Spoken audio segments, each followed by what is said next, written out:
this is also going to be bringing up a lot of questions about competitive integrity. Because not only do we have some games that are happening on LAN, but this is also going to be the first time that Overwatch League games have ever happened online, not on the LAN client. And there are differences between the LAN client and the online client.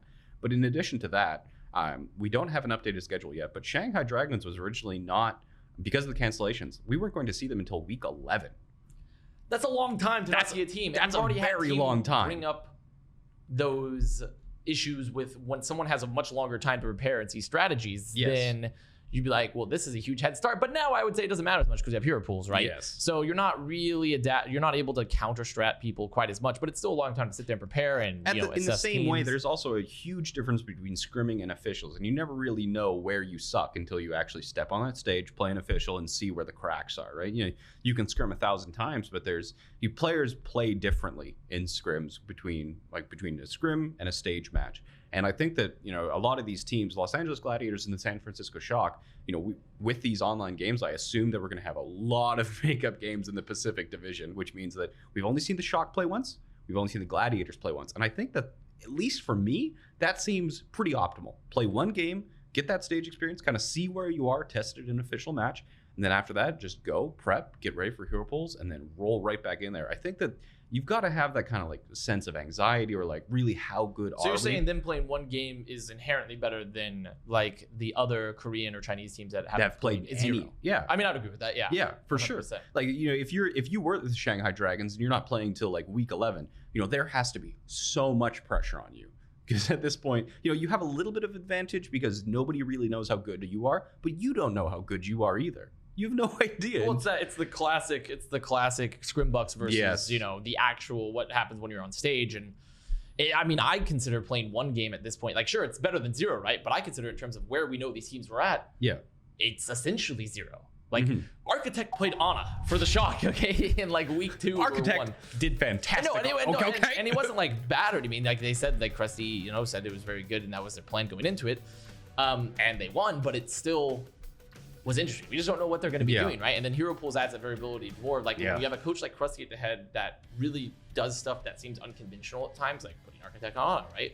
You don't know what Shock's going to roll with when the spawn door is open and how they're going to come on out. Yes. And it really increases that unknown factor in that, when we talk about the competitive integrity too, it's going to be even more variables added when you have the variables of hero pools. There's just so many variables because you have to deal with ping, you're gonna have to deal with latency. You're gonna have to deal with just the fact that you're on a LAN client and the tick rate is different than online. Because Winston literally, I can't remember if they've changed this now or in between, but Winston, and then they used to have the Lucio scroll wheel. The Lucio scroll wheel button. They literally had to nerf it. They will just straight up banned it because the tick rate was so high that it would go so fast. It's an entirely different game on LAN at times. In terms of the responsiveness and the the latency and how you feel playing as a player. It's the same game, but things like the tick rate means that Winston's damage is applied differently, or Lucio's wall ride happens differently. The game feels differently. There's, I assume that once the games happen, it is going to be interesting to see at what level of ping the players play on. And I know they're trying to keep those 3 regions, right? They have the Korean and the Chinese teams playing in one region, then they have the Atlantic and the Pacific.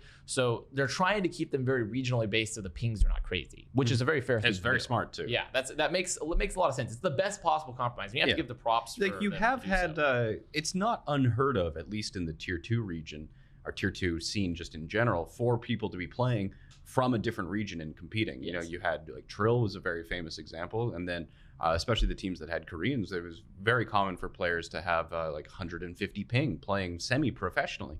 So the precedent for online professional play is there in the semi-professional. Just not ideal, because obviously it's certainly not ideal, but it's not like this is the end of the world to have what I would assume be near 30 milliseconds of ping. It's really put it back into perspective, the roots, of esports, where we've gone back, we've gone up there, then we've gone back. And this is actually really interesting too, because they've canceled a lot of the major sports league. MLB is done, NBA is done. I don't remember the full list. I pay attention to esports, not real sports. But this is also kind of a cool opportunity for, if we have all this dead time on ESPN, for example, and if we do still have these games from the Professional Esports League, maybe this is a time when everybody's in quarantine and on spring break. It's our time to shine. It's our time to shine. We seize the gap. We shoot the gap. Missionaries of esports go out and seize the day and spread the word. They proletistize? One of those words. It's one of those words. It's a word. And once again, remember, It's not like I get paid to speak about things, okay? So remember that. That's the important part here. And we've talked about the unknowns of all this. Yes. And speaking of unknowns, the Pacific Division as a whole, essentially. Yeah. We've had the max they played is two games. It's like, it's been referred to as the division of death repeatedly. But the thing is, I mean, it's certainly the death of, hours watched because nothing has played, right? Yeah. Because the max is Titans and Valiant and then Fuel with 2 games each. Yes. And then you have Shock and Gladiators, one game, and then every other team at 0. So we don't even know. Like the most we've had is like, I've talked to like Nero once about Scrim experience, and he said like Shanghai is really, really good apparently. Like Shanghai is really, really good. Seoul's okay. And that's it. I've heard that Chengdu is still Chengdu, and they're living in a weird fantasy land of like, we're going to play whatever we want, and we're going to roll around on ball, and Amon is going to just do weird crap all the time. That's Chengdu. I mean, that's what Chengdu fans want. That's what they expect. That's what they're going to get. It's a very weird situation to be in when we're getting into like the week 6 and 7s of the league, and we don't even know what like half of the teams are capable makes for exciting watching. It does. It makes for very exciting watching, and like the changes in the hero pools, but it's going to be interesting to see how these teams have changed, what they've learned from watching the Atlantic teams play, and how different, because there was that theorizing of we're going to see different metas in different regions. Yeah, and we might actually see it now because we're literally regional play. Yeah, that was one of the things that Nir was talking about as well, is that I think he made some comment about Farah that everybody reacted to in the comment. Like most of the players in there were, of course, Western professionals, and Nero and Neptuno, who are both Guangzhou Charge. They, obviously scrimming of primarily Chinese teams, and just from the few comments that came out, it did seem like the Chinese teams had a completely different take on the meta, in the same way that we talked about New York just seems to not care about other teams and does what they want. China as a region, this has happened in Chinese contenders as well. So many times where I've tuned into Chinese contenders and I'm like, what are they doing? Yeah, they were playing Hog. They were still playing Roadhog in 2018 and 2019. And I was like, what is this? Yeah. Why are you playing the ult battery hero? Why am I looking at this? It doesn't make any sense. Like they did the I think they were the first teams that came out with the Doomfist Genji dive. They were the first teams that were doing real hard Zarya Doomfist engages. They have been some pretty cool strategies that come out from China, but at the same time, a few times it's kind of seemed like they had almost like a gentleman's agreement not to play. Yeah, it's like in Call of Duty where like the yeah. teams would just agree like, we're not going to play this. We're not going to use this. Yeah, it's not mandated by the league. It's not mandated by the developers. So it like a few times watching Chinese contenders looking at the meta, the only explanation has been like, must be a gentleman's agreement. Like, it's very this weird composition sucks, isn't fun to play. Let's do Farah and Doomfist. And there are some very hype players entering from the Chinese scene this year as well. We have Leave. The Chengdu Hunters, obviously, most notably. Don't give me PTSD from World Cup, man. Yeah, you know about how Leave, what he can do. Leave. He is a very, very talented individual. Very good individual, and he just turned 18 there in October of last year, so finally eligible. But yeah, that is he's scary, but it's weird because it's like putting it's like taking a bucket of water and throwing it into the ocean is what Leave is to Chengdu. Because it's like, okay, you're gonna have to explain this analogy to me. Because they have Jinmu, and they have they have all these really talented players that they had before, like Jinmu. They had Yang Xiaolong. They had Bake Jack. Though granted, a lot of those players have left and right, but like there was never really necessarily a dearth of DPS talent. No, especially with Jinmu being such a talented flex DPS, and then you had Leave, who is the definition of a flex DPS. And like, sure, don't get me wrong, I'll always take Leave. I'll take him or leave him. Get out. And the point is that let me leave. The point is that it's not that it's bad. It's just weird, right? Because he's going onto a team that he'll improve, but it's not like that was their most lacking department. I would argue that it was probably their tanks because they had a ball one trick. They had Amon that could only play Don't ball. You speak ill of Ameng's name. And then they have added some depth there with A-Ting, though. Yeah. And they've added Molly and Linksa, and Linksa was on the list to potentially go to Valiant at one point, but the Visa stuff came up, and everyone expected one of the other Chinese stars that were rising, Coldest, to be on Chengdu, but ended up going to Spark. And you before the show recorded, you were sharing an interesting tip because Coldest is not an individual that I'm familiar with, but you were saying that he's an individual who is really heavily hyped up. It was like I don't think you can quite say like necessarily like the Chinese Jonak per se. Yeah, but it was a player that it was in that territory of very hyped up players entering the league as a flex support position. Yeah. And everyone expected him to go to Chengdu because it's sort of just like, that's the China team, like this is the team that's really representing China. They don't have a mixed roster at all. and then they end up going to Spark, and which is, I think, actually not a better overall roster decision, because Kyo, I think, is underrated for Chengdu in terms of the flex support role. But Bebe or however you want to say it, Bebe, I don't know. It was solid for Spark last year, but never really felt like there was that star power. Mm-hmm. Well, I think Coldest can do that for Spark. And another addition onto the Hangzhou Spark is, of course, Otto. Yeah, he sometimes kind of felt like he was locked into the prison that was the Shanghai. Prodigal son of Overwatch. Yeah, he was Shanghai Dragons Season 1 during their 0-40 season. And then after that, Washington Justice, I believe. And they had during their... not a good run for Otto. So I think we did the math on this earlier, but his cumulative win-loss record in the league so far is 8-60. So of the teams that he's been on, not the games that he's played in, but 8-60. It has just not been a good time for Otto. And he's a good player. Yeah, I mean, we saw great things from him these Stage 4 Season 1 from Shanghai. Yeah. We've seen some flashes of brilliance at other points, and maybe Spark could be the place where he could be. We've always felt like, from Season 2, Spark did pretty well, especially towards the end of the season. And they got the playoffs, and they did okay. And they had a pretty solid DPS lineup with Bebe and Godsby. Or not Bebe, but Bazzi and Godsby. And it seemed like every team needs depth, and maybe Otto allows them to get that depth. I mean, they also have Sasson, who hadn't played a lot, but apparently has been reportedly playing a lot more for them. But we'll see once we get the stage, right? Scrimbucks are Scrimbucks. And Spark has mostly remained the same. Mm-hmm. Other than that, it's pretty much the same team. They were good last year. They started out slow. They might do the same this year. We don't know. And I think they're 100% when we talk about unknowns, they're like even more unknown than some of the other unknowns, because not only have they not played, but they also start out seemingly from last year very slow and then pick up. Mm-hmm. So it's going to be interesting to see them develop when they've made very minimal changes. Okay, so that's Chengdu and Hangzhou. You were talking about Seoul. Nero was saying that they're okay. Now, Seoul, their new pickups, I'm blanking here. Gesture, of course. Gesture. Yes. They received Gesture. They received Profit. They made the Great London trade, where London has gone from like this crazy Apex winning squad, like that's been meshed together like a ball of Play-Doh, and just like making like one, like, oh, I'll just take two of my favorite colors, and I have GC Busan, I have Gyeongju Pantera, but like now they have like all trials level Korean players, which isn't inherently wrong. It's a shift, different approach, and if you're a shift, and I have to say, I'm sure Jack is feeling much lighter because of all the salary burden that is lifted from him. So I'm sure Jack is feeling like much lighter in the pocket area after that, or not lighter, but I guess heavier. Yes, I guess it's the inverse of what you would expect to be heavier. And they've put those players, Profit and Gesture, onto Seoul. They've also got in Bedoshin. Mm-hmm.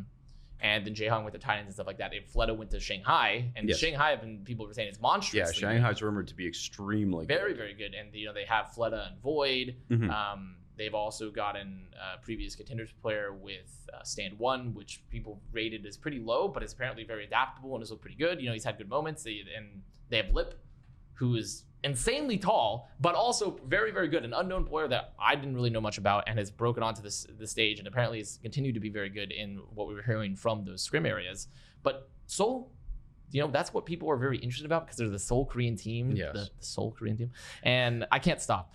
And they have been rated as okay. Yeah. But I've actually think that maybe this upcoming week they might be pretty good, because of the hero pools, because we're running double shield again, and I feel like they're almost sort of built for hero pools when you have Marvel and Gesture, and you've seen Gesture's Orisa, and it's been pretty good before. So I actually think they're kind of built for this particular hero pool coming up next week. Do you think Seoul's going to be doing the same thing that they kind of did last year with the A squad and the B squad? Well, that was with KDG, right? Yes. And speaking of the ghost of, it was very early on, the ghost of Wizard Young. Wizard is now on Seoul. So who knows if we're going to see the sandbagging narrative take place in Seoul now, right? Yes. But he's not necessarily the head coach, and I think that it'll be. I don't think KDG has so far been the only one to make it work.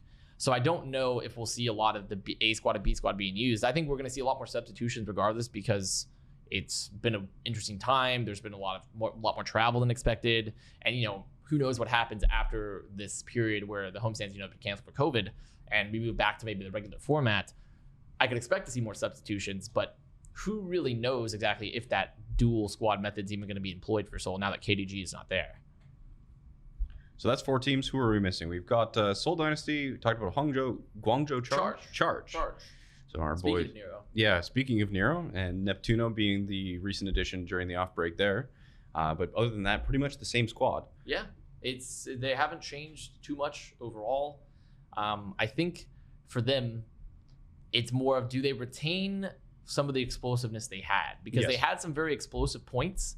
Now Hoppa's obviously moved away, and Hoppa added that flexibility and had good moments for them. But they still have Shu, they still have Nero, they still have Eileen. And then you put Neptuno now, who we're assuming is going to be the starter over Chara. Yeah.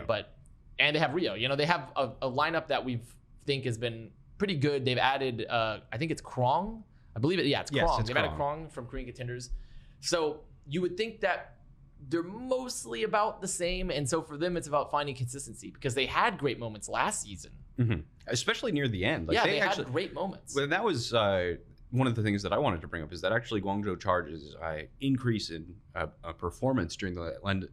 Words are hard. Words are hard. It's not like we get paid to speak. We don't get paid to speak at all. But Curry Shot was one of the late additions to the now with Gladiators, though. He's with Gladiators now. Yeah. But he was one of the reasons, at least in my opinion, that the Guangzhou Charge did have that pickup in performance near the end of the season. Now he's gone. Jin's still the head coach of the Guangzhou Charge, so they're going to be kind of going back to the original coaching of the style that they had at the very beginning of season 2, which wasn't nearly as strong as what they showed in kind of the playoffs near the end of the year. I think that it's just for them capturing the fire, the putting that lightning in the bottle, because you have the potential. Yeah. It's just, do you ever hit it? Because they also started out pretty weak as well, and like you talked about. And with a mostly not totally unchanged, but with a lot of the core remaining the same, with a lot of your staff sort of remaining around the same similar core as well, do they get results? And the answer is we don't know, because we're talking about unknowns. We don't know. We're going to have to wait to see. We're going to find out soon, though. We can speculate about these holidays. It's going to be much more interesting to talk about it once the games have actually played. And what do you think with all these games happening? Because they're not going to be extending the season, so we're going to have a lot of these games happen. We're going to finally figure out what's going on in the Pacific Division. These 2 games, Gladiators, Shock, all the Chinese teams playing. Do you think there's going to be any kind of viewer fatigue, or with spring break and quarantine, or are we just going to binge? Well, spring break's finishing up at least. So, I guess spring break, isn't it? Right? Just started.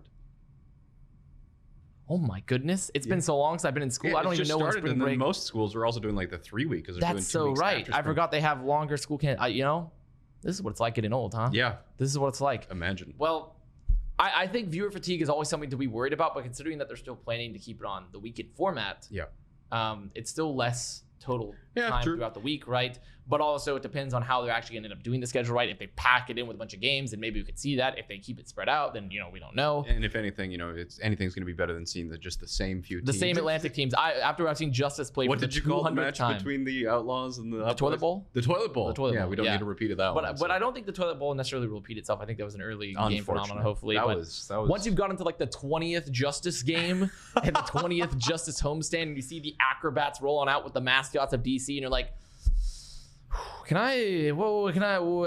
seen a lot of these DC mascots. Like, perhaps we need to change this. I don't need to see the circus. I want to see. It's not that it's not cool. It's nice. I just want to see something different. And so hopefully now we can see that moving forward. Obviously, it won't be the homestand format, but it'll be nice to get answers to all of that. It'll be fantastic to finally get answers to all of it.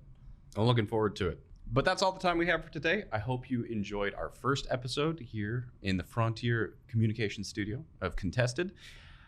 We are going to be back on Friday with our next show. This show is going to be happening Tuesdays and Fridays, premiering at 5 Central. So if you did enjoy it, I'll see you then. But also, make sure you like, comment, and subscribe in the section below. Let us know what you liked and what you'd like to see in the future. And also, in addition to that, I want you to add below, who should CoolMatt69 be dueling with to be the next GM of Outlaws? Should it just be only CoolMatt? That's the new administrative staff for Outlaws entirely? Or should it be a new candidate? Let me know below as well. Make them fight pistols at dawn style.